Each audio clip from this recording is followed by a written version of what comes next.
Alright, we're here with Dan Savage, who just won the Des Moines, Iowa Regional. What's up? Yeah, do you want to give me your deck profile? Yeah, sure. Sorry, I've not done this before. No, it's all good. All right, so it's pretty.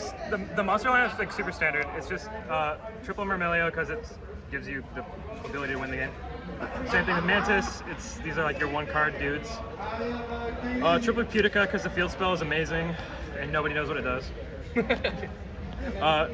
Dionea because it's like low-key, like super good. It's good for follow-up. It's good for like starting your plays. If you have Pudica, you can like, because you link this off and you bring it back, and then yeah, it's just super great. It resets your trap holes. It's a good extender. I think that there's merit to playing 3. I just cut it down for space because I'm already on 42. So this card's broken. It's an automatic rank 4, which is what you want in this deck. It's great. This is like kind of a spice, I guess, 2 of these. Because this deck is not very good going second, and it's really good going first. So I don't really care about making my going first any better than it already is. So I just play 2 of this because if I lose the die roll, this like helps me get those wins going second. And going first, like in post board, I'll side one of these out usually. For the holes, we've got bottomless, literally just for Fallen of Albaus.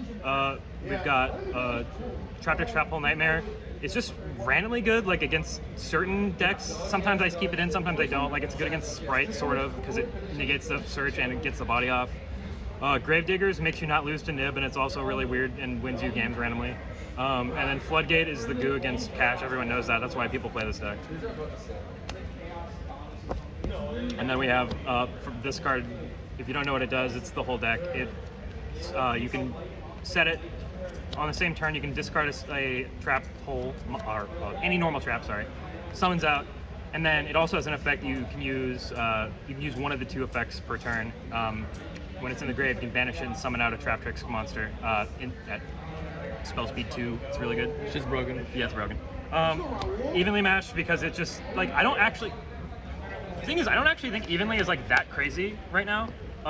Because there's a lot of ways that people can play around it, like Ibli plays around it, like Plunder Patrol plays around it with the tokens from your, but it's just like, so it's like Trap that's also a board breaker and you need more help going second, so like, it's good when it's good, I like it.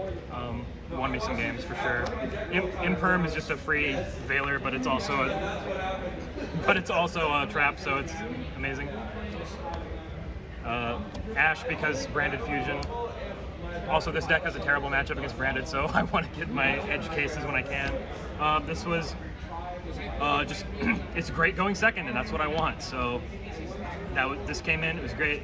It's good against Cash, it's good against Sprite, and then the consistency. That's the main.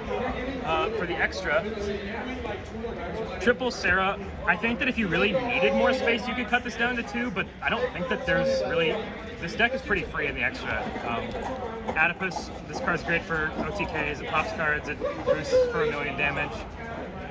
It's good. Yeah, the Link 2 is not bad, I just chose not to play it. I think that people think that it's worse than it is. I don't know, I think the Link 2 is good, but I didn't play it. This card is amazing because it revives Fenrir. This card is super underexplored, and I don't think people appreciate like how insane it can be in certain game states, because you just bring back Myrmilio, pop, bring back Pudica, banish. It helps push for games. Under Adipus, it's a 32, so it gets really big. This didn't come up today, but there's actually, this can take, it's 2+ level 4s, so you can actually do a thing where you have 3 level 4s. You detach 2 of them to summon Pudica from the grave. Pudica will banish, and then you can, because it just has secret flavor text where if an opponent monster leaves the field because of your card effect and is now in the graveyard or banished, you can detach 1 material from this card, target one of them, and then special summon it. So if they have a big boss monster that can just be banished, you can just steal it with any 3 Traptrix monsters. It's pretty crazy. Yeah. So it's just natural. It's kind of fucked up. Yeah, it's pretty crazy. Rafflesia, some people like to do 2. There's no reason to. Just make Redoer, it's better. This card's just crazy against like anything where like trap holes are good, which is, you can usually find one that's good. This card's good because it gets big and it's just a searcher. You're gonna X. Yeah, and occasionally you'll just like destroy a tier player's dreams because it attaches when it sends. This package didn't come up, but I do think it's I think it's worth playing. In weird game states, you can turn like 3 random monsters into teardrop. I don't want to show the whole combo because it'll take a long time, but like it's on YouTube. You can figure it out. Good man. That's not. Hey, tell him. Redoer's card is like the best card in the deck because you can make it with Trap consistently, and that's like the best mode. Somebody made Abramax on me, and they like didn't know that Redoer was a card, so I just like it was really sad because I literally had like a monster and a trap on the board when they made it. I'm like, okay, overlay for Redoer game. Like Zeus. I think I might have made this like once. It's like good because people have to respect it. So even if it doesn't come up, they need to be afraid of it. Yep. This card has like never come up to me once in my life, but I don't know, it's good. I'll probably keep it in. And Baguska is like randomly good against like branded and stuff. I didn't come up today, but it's come up online, so it's good.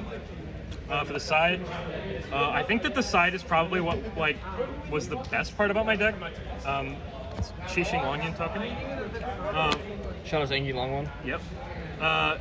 The Gamma Seals didn't come in today, but they're like just super clutch against the Rise Heart and other random stuff, so they're great.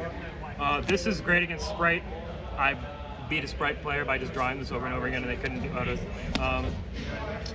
Lancia. This is secretly like Solemn Judgment number like 4 and 5. 4 and 5, yeah. Like because you do this in our standby, it shuts off all their pot cards, which is nice. So I like always side this in if I'm going first, because it also beats evenly. So it's just so underrated. Like this card is really good. Like not even just in this format. I just think if you're playing this deck in particular where you just get savaged by evenly, this card is amazing. So just play it. It's good. Triple Judgment because like it beats evenly, so you play it. I'm gonna get better ones. Double Cosmic because I fear God and don't want to lose to like random floodgates. Fair. 2 D-Berry, I didn't know what else to play. This card was good, but I don't think it's like totally amazing. I don't think it's generally just gonna win you games because decks are not like super like one-dimensional and linear anymore. But like if you have this with other stuff, it's good. Don't expect this card to like literally win you the game though. It just doesn't work like that anymore. That's the whole list. Is there any shout outs? Shout outs to my homies who came and then hung out for a while and dropped. Shout out to my girlfriend. Yeah, that's pretty much it. Go.